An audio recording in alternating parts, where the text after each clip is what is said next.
Hello everybody and welcome to this Train Sim World 3 news video. Today we're going to have a look at the July roadmap. It's been a while since this released. I have not been in a position to make a video on it for a while, but I am now, so that's what we're going to do. This is the official graphic. Pause the video now if you would like to read it. I'll go over most of the aspects of this that's new. My apologies for the low res image there. Most of the images from this haven't come from actual image source. I had to snip them from places that have been quite low res.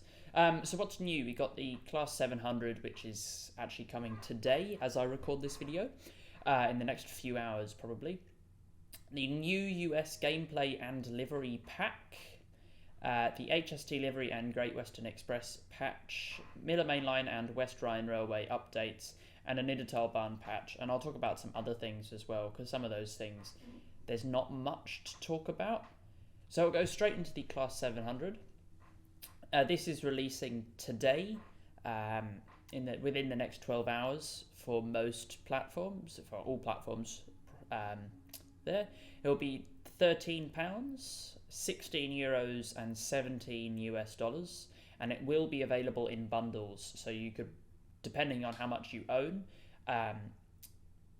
you probably save money if you bought them with a bundle. Certainly on Steam, some bundles subtract the price from things you already own within them. So say the bundle was Southeastern High Speed and the Class 700. If you already own Southeastern High Speed, it would take the price out of Southeast. So you get it for, you'd be buying just the Class 700, but you'd still be paying less than its like individual retail price, which is a nifty trick to save some money on these things.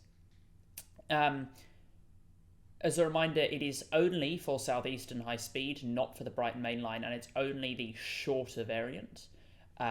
You don't need to have Southeastern High Speed, but the services and scenarios are all for it. It has dual voltage capability simulated, so you can stick it on an overhead route with the scenario planner and run it there. It comes with 80 services in the timetable and 7 scenarios. Now, I did read that these services, there'll be a less demanding timetable, which you can select if your device cannot handle the full timetable, or you could choose the full timetable. So that will be every time you launch the game, every time you launch into Southeastern High Speed, that will be the option between the two timetables.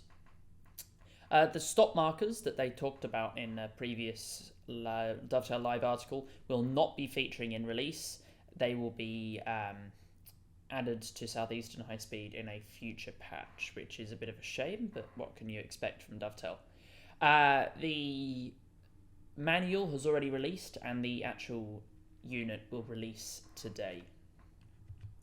There's a new US gameplay and livery pack. We know this has come from Skyhook Games, but apart from that, there are no additional details known at present. This is the Just Trains route. Teasers confirm that it is a British Rail era Blackpool to Preston route, and it's almost certainly coming with a pacer. These are the 3 screenshots we have at the moment. They mentioned that there's 38 miles that of route building done, and there's 10 miles left. So it fits the bill of the Preston to Blackpool, and that screenshot matches up with a location on that route too. And based on the livery and the units, it does look like it's going to be a pacer. So that is Just Trains' new route. Not much else to say about that. Now we've got some miscellaneous patches. There are a lot of these, as there are with most roadmaps, so I'll just quickly go through them. There's the HST livery designer compatibility, which is complete. The Peninsula Corridor and Oakville Subdivision at Baby Bullet services, and they are upcoming. Midland Mainline improvements, West Rhine Railway improvements, Bremen to Oldenburg improvements, the LMS 4F safety valve volumes being lowered in line with other locomotives, and various upgrades to Rivet Games routes, including the Isle of Wight, the old one, West Cornwall Local, the BR204 locomotive, Arosa line, Luzerne to Zersey, and the 1938 tube stock. They're all complete. There is also the Southeastern High Speed timetable upgrade, the Southeastern High Speed scenario planner upgrade, and the Miller Mainline patch number 2, West Rhine Railway patch number 2, and Great Western Express tweaks. These are all complete, and some of them I've talked about earlier. There's nothing super exciting going on here. They're just patches. And in terms of other upcoming patches, there's knitted tile patches, tutorial fixes, other fixes to Southeastern High Speed, and Glossop Line improvements coming soon. So that's the roadmap out of the way. Now, I did mention, I did drop a few sentences back, that the manual for the Class 700 has been revealed and released. So I will have a look at that quickly now. Alright, so this is the Class 700 manual that Dovetail Games have released. We got a nice screenshot of, is that Strood? Looks like Strood on the front with our Class 700 saying Luton. Normally that's an artwork there, but that looks like an actual screenshot that's just been doctored a little bit. I do like the lighting and the texturing. The text on the front seems a little bit stretched, the class number, but apart from that, it looks fine. Got all of our stuff. Introduction. This is just a bit of detail on the 700 in this text, so you can pause there to read. I'll put a link to this in the description. It's also in the actual roadmap article, which I'll also link below. And this is a screenshot of the 700 on the test track, which looks very nice. Perhaps a little bit too little weathering for my liking, and the text on the front does seem a little bit stretched still. But nice to see that in just bright daylight. Is a dusk photo of two units next to each other. I do like the bogey modelling and the couplings. That's nice. Got a bit of information on the training, on the scenarios, the timetable, journeys, scenario planner, and the livery designer. Technical information. This is cool. I like this.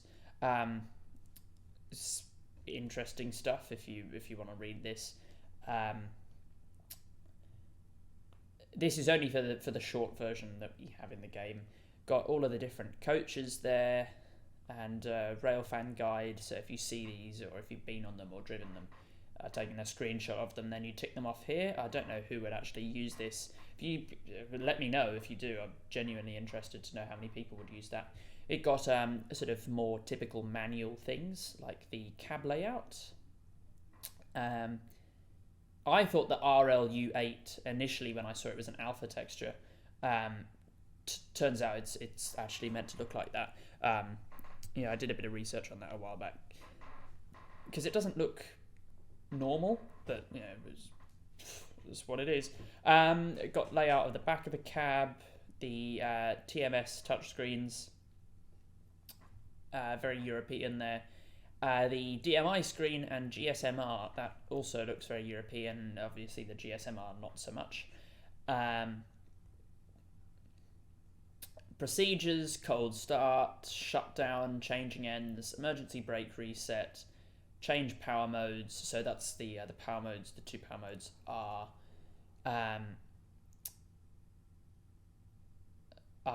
simulated.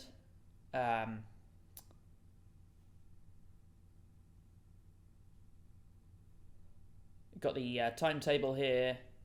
Just a bit of information on the timetable. And this last bit about how they'll populate as AI-only services underneath St Pancras on the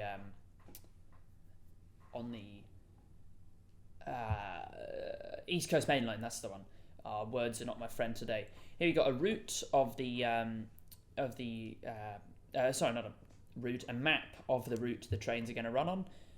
This doesn't show the whole route of Southeastern High Speed, so you got the high speed bits missing and the bit down to Faversham. You got Dartford down to Rainham with the 13 12 stations in between. And these are the included scenarios. So got 90 minutes, 30 minutes, 80 minutes, 60 minutes, 60 minutes, 50 minutes, and 60 minutes.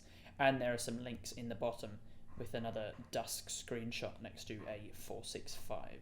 So that looks very nice, very cool.